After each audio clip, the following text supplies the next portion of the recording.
Animated cartoons and movies have been shaping the lives of children and adults alike for decades now, creating nostalgic memories and inspiring the youth.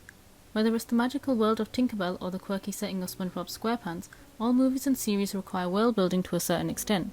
Not every movie will need as extensive world building, such as Mulan, which is almost the same as our current reality, except for Talking Dragon, of course. But other movies with deeper lore that requires the audience to truly grasp the mechanics and concepts of the world, such as Monsters University, will need more intricate and in-depth world building. The difference between the two is called soft and hard world building. But what is world building? World building is the process of constructing a fictional world and setting with coherent qualities, such as history, politics, technology, or magic. It is notably used most often in the science fiction genre, as these worlds are generally a completely new setting and need proper establishing for the viewer, but generally most visual media needs world building. Let's take a look at probably one of the most famous and obvious examples for good world building, Avatar: The Last Airbender. Avatar is a 2D animated TV series released in 2005 that went on to be one of the most memorable and popular animated TV series, with credits to its animation, storytelling, character arcs, and humor, and is still popular to this day with its strong fanbase. This series set the standards high when they introduced us all to this incredible and detailed world consisting of 4 nations. Another piece of media following this premise is Raya and the Last Dragon is a CGI animated Disney film released in 2021. Though the film presented a visually beautiful story about trust and friendship, it received underwhelming hype, especially for a Disney movie. It wasn't a flop per se, but it definitely did not do as well as hoped. There are a few factors to support this, such as it being released during the pandemic and also being released on the streaming app Disney+, but that isn't the reason for it being an overlooked film. The film failed to resonate with a larger audience, which ultimately caused the movie to go under the radar. Viewers stopped talking about this movie almost as fast as it had came out, in comparison to Disney's Encanto, which remained a very popular and heavily mentioned movie for over a year after its release in 2021. I personally believe the movie could have been a Disney classic if only it were treated with the proper care it deserved. Since its release, Raya and the Last Dragon has been compared to Avatar on numerous occasions. The similarities are undeniable. It seemed natural to compare the two and see why one became a classic staple in animation and why one didn't.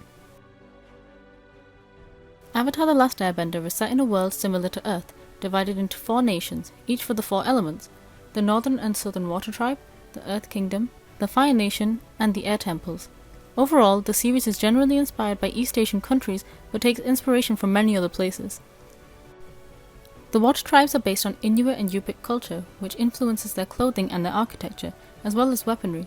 They adapt to the cold weather by wearing animal skin and fur clothing. The Earth Kingdom is based off of China, and the clothing is inspired by pre-Manchu Chinese clothing, as well as Korean hanboks. The Earth Kingdom is also the largest and most diverse nation, with many subcultures like the Swamp Tribe or geographically diverse regions like the Siwang Desert. The Fire Nation is based on Imperial Japan and ancient China, with clothes inspired by historical Chinese clothing. Lastly, the Air Temples are based on Buddhist, Tibetans, and Shaolin monks. The architecture is based on Chinese pagodas, and their bald heads and clothing resemble Buddhist and Shaolin monks. Raya and the Last Dragon is set in Kamandra, a kingdom with a dragon-shaped river separated into 5 clans: Heart, Fang, Talon, Spine, and Tail. The climates differ in Kamandra, ranging from deserts to jungles to snowy mountains. The locations are generally inspired by South and Southeast Asia, but no one clan is inspired by any specific country, making it difficult to pinpoint the origins and cultural reference of the locations. Fang is the first section in Kamandra, located at the head of the Dragon River. The colours worn by the people of Fang are white and gold. It is inspired by Angkor Wat in Cambodia, while some architecture can be seen to resemble that of Thailand. The people of Heart wear blue and green, and the architecture is speculated to be inspired by Vietnam and Malaysia, as well as having some Islamic architecture. The people of Spine wear navy blue and brown and is set in a snowy mountain region. The architecture seems to be based on high roof houses in Laos and Indonesia. In Talon, the people wear purple clothing and live in floating markets, which directly resemble the floating markets in Bangkok. Finally, Tail is a vast desert and the people wear yellow clothing. There is no clear architecture for Tail, as it is shown to be desolate, with most of its residents turned to stone. With Avatar, these influences and inspirations are made to be very obvious. When watching it, it's clear to see where this imagery and inspiration has come from. It was done well in a way that is noticeable and creates a sense of familiarity within the world, but repurposes it to create a completely new and memorable world. Unfortunately, with Raya, they ran the risk of culture mashing instead of having defined cultural inspirations. There is inherently nothing wrong with that and should actually produce more unique locations, but when done poorly it begins to look messy and unorganized, especially since Disney marketed the movie as a Southeast Asian film. It is only vaguely Southeast Asian since it only uses cherry-picked elements from these countries, like vague architecture, while not much else was taken. In Avatar, these nations follow quite similar practices and beliefs to the cultures, which makes it believable and understandable as to why it was inspired by that certain culture. In her thesis, Katarina Coronado talks about how fictional worlds must somewhat draw from reality and present familiarity for the audience to immerse themselves in the world. When the world is too unfamiliar, it makes it difficult for the audience to understand the mechanics of it, and instead shift their focus to just trying to understand what is happening. But world building is not just the act of adding a cool location and some interesting clothes. It's about creating an entire universe with different cultures and beliefs and habits. Avatar does a great job of defining cultures within the different nations and how their culture changes as they explore smaller provinces. We can see a clear change in architecture, clothing, hairstyles, fauna and landscapes, and know which region we're in right now without having to explicitly mention it, because they've done such a good job at defining these different characteristics of each nation, and they then extend it into their bending, their demeanour and even their movements. For example, the Earth Kingdom with Earthbenders has quite strong blocky architecture, and their fighting style is inspired by Hung Gar, which also has very strong stances and powerful moves. The Fire Nation has very harsh, spiky architecture, and their fighting technique is inspired by Kung Fu, which features agility, quickness and sharp movements. This shows how the characteristics of a location or world can be reflected onto the culture of the inhabitants.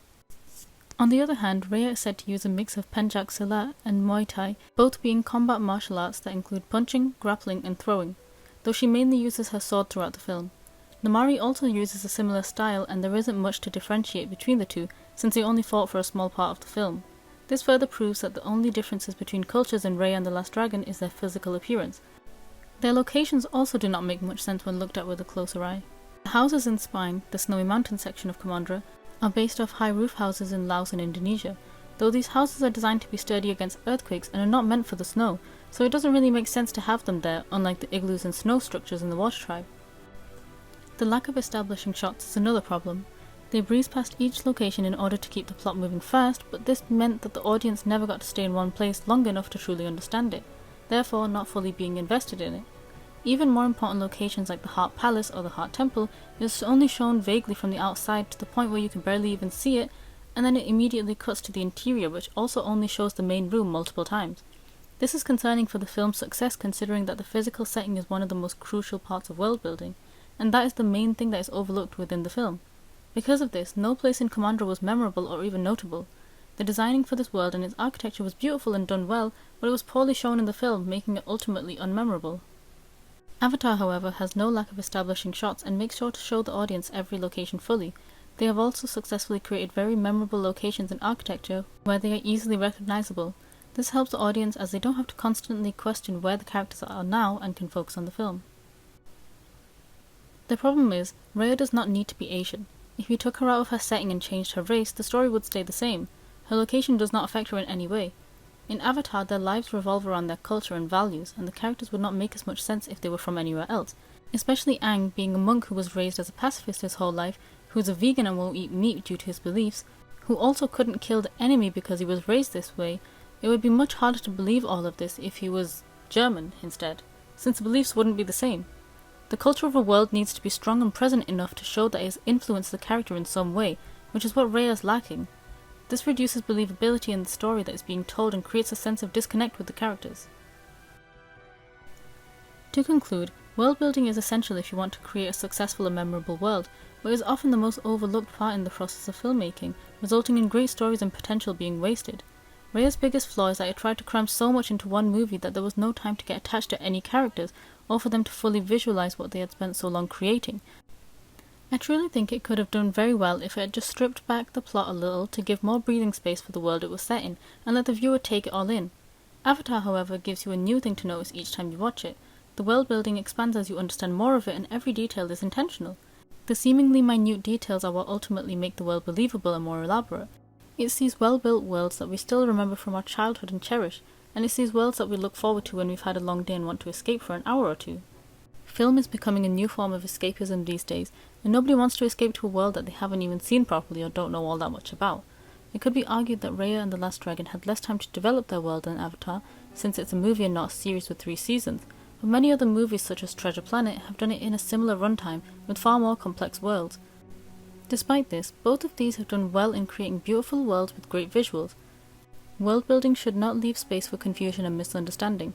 It should leave space for wonder and creativity whilst introducing the viewer to a new wonderful world.